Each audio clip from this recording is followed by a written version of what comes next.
અમદાવાદમાં HMPVનો વધુ એક કેસ નોંધાયો છે। એક બાળક આ વાયરસથી સંક્રમિત થયું છે। અમદાવાદની અંદર HMPVનો વધુ એક કેસ નોંધાયો। અમદાવાદ મ્યુનિસિપલ કોર્પોરેશનમાં આજ રોજ હ્યુમન મેટા ન્યુમોવાયરસનો એક કેસ રિપોર્ટ થયેલો છે, જે બાળક 9 માસનું બાળક છે અને મેલ ચાઇલ્ડ છે। બાળકને અગાઉ બોપલની એક હોસ્પિટલમાં એડમિટ કરવામાં આવેલો હતો, જેમાં તેને રેસ્પિરેટરી ઇલનેસના સિમ્ટમ્સ હતા। દર્દીને શરદી ખાંસી આ પ્રકારની કમ્પ્લેન હતી અને ત્યારબાદ તારીખ 9ના રોજ તેનો રિપોર્ટ કરવામાં આવેલો હતો। તેમાં વાયરસ ડિટેક્ટ થયેલો છે।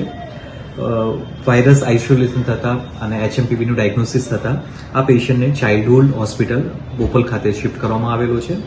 આ બાળકને કોઈ ટ્રાવેલિંગની હિસ્ટ્રી નથી અને હાલમાં પેશન્ટને હોસ્પિટલમાં અત્યારે એડમિટ છે। અમદાવાદ મ્યુનિસિપલ કોર્પોરેશનમાં આજ રોજ હ્યુમન મેટા ન્યુમોવાયરસનો એક કેસ રિપોર્ટ થયેલો છે, જે બાળક 9 માસનું બાળક છે અને મેલ ચાઇલ્ડ છે। બાળકને અગાઉ બોપલની એક હોસ્પિટલમાં એડમિટ કરવામાં આવેલો હતો, જેમાં તેને રેસ્પિરેટરી ઇલનેસના સિમ્ટમ્સ હતા। દર્દીને શરદી ખાંસી આ પ્રકારની કમ્પ્લેન હતી અને ત્યારબાદ તારીખ 9ના રોજ તેનો રિપોર્ટ કરવામાં આવેલો હતો। તેમાં વાયરસ ડિટેક્ટ થયેલો છે। વાયરસ આઇસોલેશન થતા અને HMPVનું ડાયગ્નોસિસ થતા આ પેશન્ટને ચાઇલ્ડહુડ હોસ્પિટલ બોપલ ખાતે શિફ્ટ કરવામાં આવેલો છે।